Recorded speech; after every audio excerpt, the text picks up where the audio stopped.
গোলাম আজমের বাংলায় আওয়ামী লীগের ঠাঁই নাই। ঠিক আপনাদের নেতাকর্মীরা যে এই স্লোগানটা দিয়েছিল, আমি আপনার কাছে একটি প্রশ্ন বিনয়ের সাথে রাখতে চাই। গোলাম আজম কি বাংলার স্বপ্ন দেখেছিলেন আপনি মনে করেন? আসসালামু আলাইকুম রহমতুল্লাহ বারাকাতুহু। প্রিয়জনরা, আমরা এই উপস্থাপিকা বোনের প্রশ্নটা শুনলাম। উনি প্রশ্ন করছেন যে মরহুম শহীদ অধ্যাপক গোলাম আজম স্যার কি দেশপ্রেমিক ছিলেন? প্রিয়জনরা, আমাদের এই বোনের টকশোতে অনেক গুণীজনরা যান, বিশেষ করে জামাতে ইসলামের কেন্দ্রীয় দায়িত্বশীলরা। ওইখানে গেলে ওনার ওই ধরনের প্রশ্ন থাকে, তো দায়িত্বশীলরা বা রুকনরা তারা তাদের মতোই জবাব দিচ্ছেন। আমাদের আমি আমার মতো চেষ্টা করি জবাব দেওয়ার, বা আমি যা জানি, যা মানে দেখে শুনে শুনে বড় হয়েছি, এরপরে ত্যাগ করেছি। প্রিয় বোন, আপনার প্রশ্নের ধরনটা হলো বা রংটা হলো এই রঙিন চশমার মতো। কারণ আপনি রঙিন চশমার মতো দেখতেছেন, অন্তরের রঙিন চশমা দাঁড়িয়ে, এজন্য আপনি রং লাগিয়ে কথাগুলা বলতেছেন বা রং দিয়ে দেখতেছেন। এটা অবাক হওয়ার কিছু নয়। আমরা যারা ছিলাম এইভাবে রঙিন জীবনে, রঙিন সময়ে,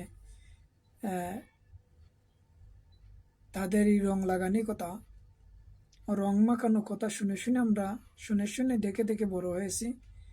যদি এইভাবে বলি যে ওই যে একটা কথা আছে, চিলে কান নিয়েছে, মানে কানে হাত না দেরি চিলের পিছে দৌড়েছি, এই ধরনের বুলি কথা দিয়ে আমাদেরকে এই মরহুমদের এবং এই সংগঠনের বিদ্বেষ পোষণ শিখাচ্ছিলেন।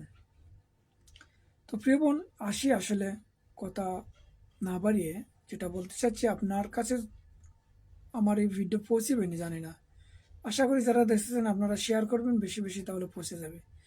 প্রিয় বোন, আপনি যদি এই রঙিন অন্তরের রঙিন চশমা খুলে, এই রঙিন চশমা খুলে যে যখন অন্তরটাকে সাদা চশমা দাঁড়িয়ে গ্লাস দাঁড়িয়ে আপনি দেখবেন, তাহলে সত্যটা আপনার কাছে স্পষ্ট হয়ে যাবে, পরিষ্কার হয়ে যাবে। কারণ রঙিন চশমা বা গুলার চশমা দিয়ে দেখলে সব কিছুই গুলা লাগে, রঙিন লাগে। তো প্রিয় বোন, অধ্যাপক মরহুম শহীদ গোলাম আজম স্যার যে দেশপ্রেমিক ছিলেন, এটা আমরা শুনি ওনার নিজের মুখ থেকে। 72 বছর বয়সে দাঁড়িয়ে আমি ভাবছি যে আমার ডাক কবে আসে আল্লাহর পক্ষ থেকে। তিনি কতদিন দুনিয়াতে আমাকে কাজ করার সুযোগ দিলেন তিনি জানেন। আমার কোনো ব্যক্তিগত উচ্চাকাঙ্ক্ষা নাই, আমি নিজে দেশের বড় কিছু হব, দেশের কোনো কর্তা হব, এই ধরনের কোনো কামনা আমার নাই। কিন্তু একটি কামনাই আমাকে অস্থির করে, যে দুনিয়া থেকে যখন বিদায় নেব তখন আমার এই দেশবাসীর 12 কোটি মানুষকে কি অবস্থায় আমি রেখে যাব, তাদেরকে সুখী নিরাপত্তাবোধ নিয়ে বেঁচে থাকার মতো অবস্থায় রেখে যেতে পারবো কিনা, এটা আমার সবচেয়ে বড় চিন্তা। ক্ষুধা তৃষ্ণা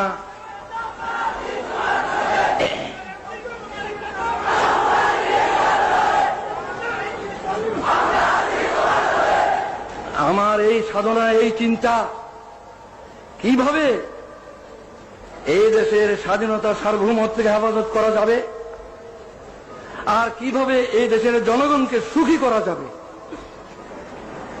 ভাত কাপড় বাসস্থান, চিকিৎসা, শিক্ষা, স্বাস্থ্য, এগুলোর কারণে মানুষ কষ্ট পাবে না, এমন অবস্থায় যদি রেখে যেতে না পারি, যাবার সময় যদি তাদেরকে সুখ শান্তিময় অবস্থায় দেখে যেতে না পারি, তাহলে এই জীবনের সার্থকতা কি?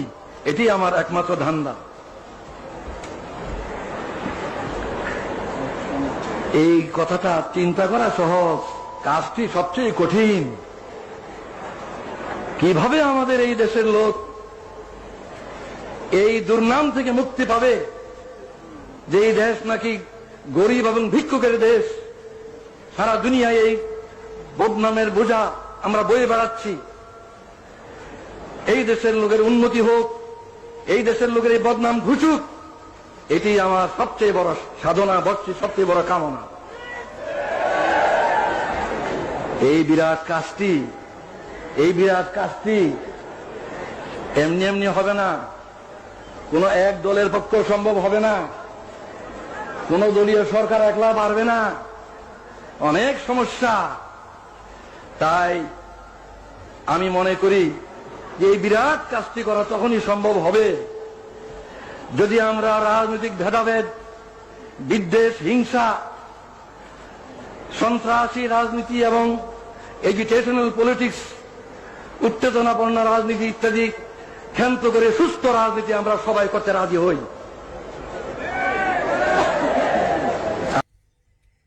যে আমার প্রিয়জনরা এবং আমার প্রিয় এই উপস্থাপিকা বোন, আমরা শুনলাম যে মোহতারাম মরহম শহীদ অধ্যাপক গোলাম আজম স্যার তার দেশপ্রেমের কথা এবং দেশ এবং দেশের মানে জাতির জন্য, জনগণের জন্য কতটুকু দরদ এবং ভালোবাসা ছিল।